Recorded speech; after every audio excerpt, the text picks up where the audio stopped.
Good morning, everyone, and welcome back to another unboxing with the Monkey Something Sensei. Today's album is a very important album to my adolescence, growing up in my angsty teenage years. And without any further ado, I'm going to get started with this. Linkin Park's Meteora. This is indeed the 20th anniversary edition that just came out 2 weeks ago as of filming this. I got this at deafmanvinyl.com for $84.95. Which is a good deal for this. If you see this online, it only goes for $99.99, that $100 range. So the fact that he had just marked this down when it came out is definitely a godsend. And this is, of course, Linkin Park's Meteora album from 2003. So this is the 4 LP set. It comes with the full album, tracks 1 through 13, side 1, side 2, all on 1 LP. That's the thing about Linkin Park. The albums are pretty short in the beginning. There's like 1 or 2 albums that are longer, but other than that, the albums were under 40 minutes most of the time. So they all fit on 1 LP. And the second LP, it's actually LPs 2 and 3, are LPU rarities that were released exclusively to the fan club, the LP Underground fan club. But looking at this box, it's a nice presentation. It has a nice blue tone to the original album cover, because if you've looked at the original album cover, you'll see that's more of a brownish, kind of darker motif. This sheds light on that cover a little bit. And of course, you also get the live rarities, 2003 to 2004.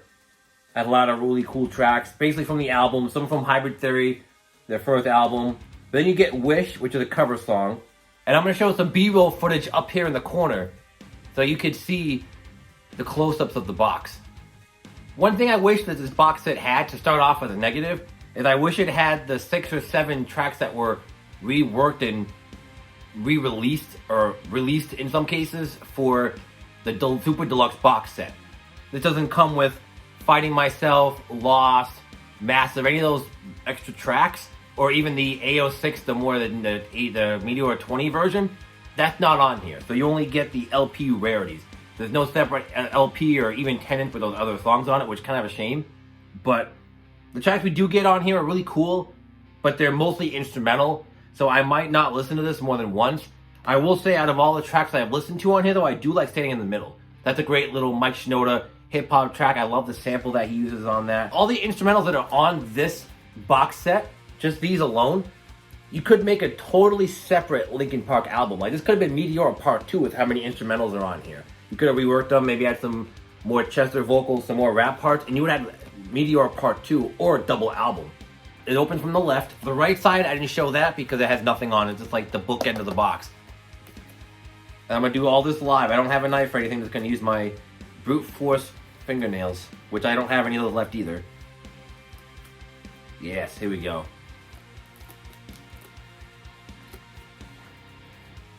And I'm going to keep the plastic on this too, on the box, at least the best I can. Because I like to preserve the box, especially with how dusty it can get in here with cats and everything. So the first thing I see here is the Linkin Park Meteora album, the vinyl itself. And again, I've had this for a couple days now, and I've actually not opened it yet. I wanted to wait till I did the unboxing. I'm going to put the box down here. Oh, yes. Oh my god, Meteora 20. Look at how beautiful this is. This is what the original album cover looked like from back in the day. Looking at this brings me back nostalgia, because I'm actually working on a Linkin Park video for the channel. I'm still writing the script for that now. But Linkin Park are one of those bands that like basically got me into music. This album and Hybrid Theory got me into music. So looking at this, makes me very happy. And I'm already smudging it up with my sweaty hands. And look at the Meteora wall. Oh my god, yep. This was the inside of the booklet, of the CD booklet of Meteora. They did that whole thing with the graffiti. It's kind of like the motif of the album, graffiti and art. And these guys were true artists too. They weren't just music makers, they were actual artists, which I can really appreciate, especially nowadays. Before you look at the vinyl, you get this really cool laminated inner sleeve. It's a nice touch. And because I'm a weirdo, I'm going to sniff it. Some good quality laminate right there, people. Yep. And look at the vinyl. This isn't 180 gram. Doesn't feel like 180 gram. That's one thing I wish these companies would do, is make more 180 gram. I know that there's a lot of weaknesses with 180 gram. You know, it's thicker. It has more tendency to warp. But for the money you pay for these box set, everything should be 180 gram in my opinion. Or 200 if you want to take the extra step and put the extra 20 grams in. Yeah, taken out. Unfortunately, it comes in this crappy white sleeve, but whatever. I guess they had to cut costs somewhere. They had done 180. It feels like 140. You can tell you can hear the wobble. You might not be able to hear it, but I can hear it and feel the wobble. But it is a beautiful piece of vinyl regardless, though. Look how good that looks. Pro tip, if you have a gatefold album like this and you don't want to bend anything, what I would recommend doing is if you leave it flat, leave everything sort of halfway out of the jacket, and then close it. And then as you're closing it, putting it in a more upright position, and then just kind of slowly pushing everything down into the gatefold. Obviously being really careful not to damage it, and there you go. That way you don't have to worry about anything bending.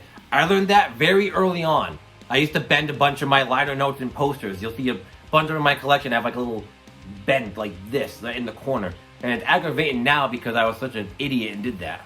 That was LP1, just the full album. Next we have the LPU rarities. Now this is the stuff I was talking about earlier. Wow, this is actually a pretty heavy gatefold too. The record's already fallen out of it. Oh, this is sweet. Beautiful, got the back here. And I remember this being the art inside of the actual Meteora booklet too. Good stuff.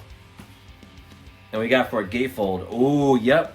I believe this was also in the CD booklet. You have like these graffiti photos of all the guys. Man, this takes me back to 2007 right now, man. I got into Linkin Park kind of late. While they were developing their third album, Minutes to Midnight, I was actually getting into this album and Hybrid Theory. I'd say they're around 2006 or so. I'm going to go into more detail in my Hybrid Theory review when I eventually finish writing the script for that. But yeah, this album and Hybrid Theory mean a lot to me.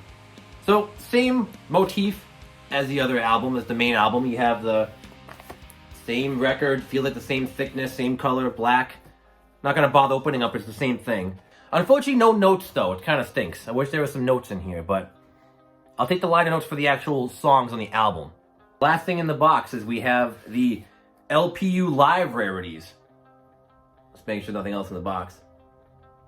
So you have Lying From You, From the Inside, Easier to Run, those 3 songs from the LPU Tour 2003. And then Live Project Revolution 2002, you have 2 songs from that, Step Up and My December. And then you have Crawling, Breaking the Habit, Wish, One Step Closer, Step Up, Nobody Listening, Going Down Live, which is a really cool medley. And you have all the little kind of like liner notes here.